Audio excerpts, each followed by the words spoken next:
Մենք այսօր հավաքվել ենք Եվրոպական միության գրասենյակի առջև բարձրացնելու մի շատ կարևոր հարց։ Սա առաջին անգամը չէ, որ մենք այստեղ ենք, եւ դա արդեն խոսում է այն մասին, որ այս խնդիրները դեռևս լուծված չեն, որովհետեւ Եմեն տարիներ շարունակ արձագանքել է Հայաստանում քաղաքական ճգնաժամերին, երբ դրանք համընկնում էին իրենց քաղաքական օրակարգին։ Մինչև 2018 թվականը Եվրոպական միությունը հետևականորեն բարձրաձայնում էր մարդու իրավունքների, արդարադատության եւ ժողովրդավարական չափանիշների խախտումների մասին։ Այն ընդգծել է քաղաքական հետապնդումների, ընտրական խախտումների եւ քաղաքական ցուցարարների նկատմամբ անհամաչափ ուժի կիրառման անթույլատրելիությունը, ինչպես նաեւ քաղաքական երկխոսության եւ համագարկային բարեփոխումների անհրաժեշտությունը։ Բայց այսօր 2025 թվականին նույն Եվրոպական միությունը լռում է եւ մենք ստիպված ենք հարցնել, թե ինչու։ 2018 թվականից հետո Հայաստանում ձևավորվել է ընտրովի արդարադատության նոր համակարգ, որտեղ քրեական հետապնդումները կիրառվում են ոչ թե օրենքի, այլ քաղաքական նպատակահարմարության հիման վրա։ Այսօր Հայաստանում հալածվում են հայ առաքելական եկեղեցու եպիսկոպոսներ, ազգային բարերարներ, հասարակական քաղաքական գործիչներ, ընդդիմադիր համայնքապետեր։ Մարդիկ, որոնք ամիսներով եւ տարիներով պահվում են նախնական կալանքի տակ, զրկված են արդար դատաքննության իրավունքից եւ ենթարկվում են քաղաքական հետապնդումների։ Նրանք քաղբանտարկյալներ են, անկախ նրանից, թե իշխանությունները նրանց ինչպես կանվանեն։ Եվ խնդիրը միայն Հայաստանում չէ։ Այսօր Ադրբեջանում պահվում են Արցախի նախկին եւ ներկա ղեկավարներ, հայ ռազմագերիներ, քաղաքացիական անձինք։ Եվ այստեղ կրկին հարց ենք տալիս Եվրոպական միությանը։ Եթե մարդու իրավունքները համընդհանուր արժեք են, ապա ինչու են դրանք գործի դրվում ընտրովի։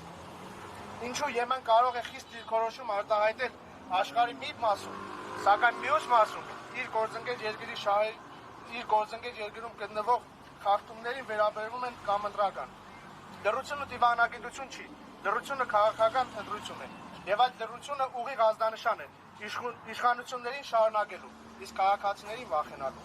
Մենք չենք պահանջում, որ Եվրոպական միությունը փոխարինի Հայաստանի դատական համակարգին։ Մենք պահանջում ենք, որ Եվրոպական միությունը հետևի իր հայտարարած սկզբունքներին։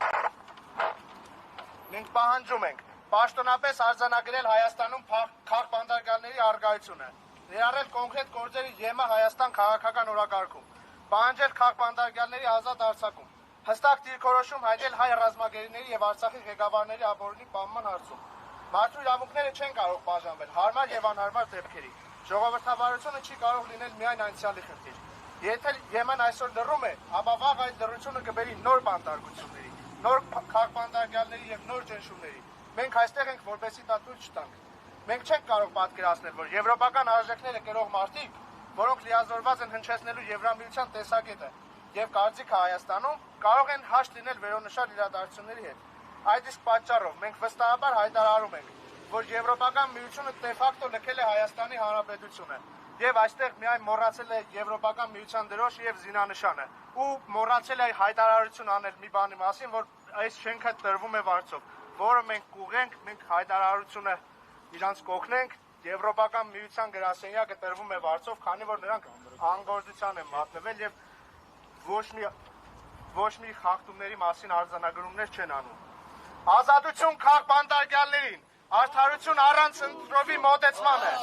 եվրոպական արժեքներ ոչ թե թղթի վրա, այլ իրական կյանքում։ Ազատություն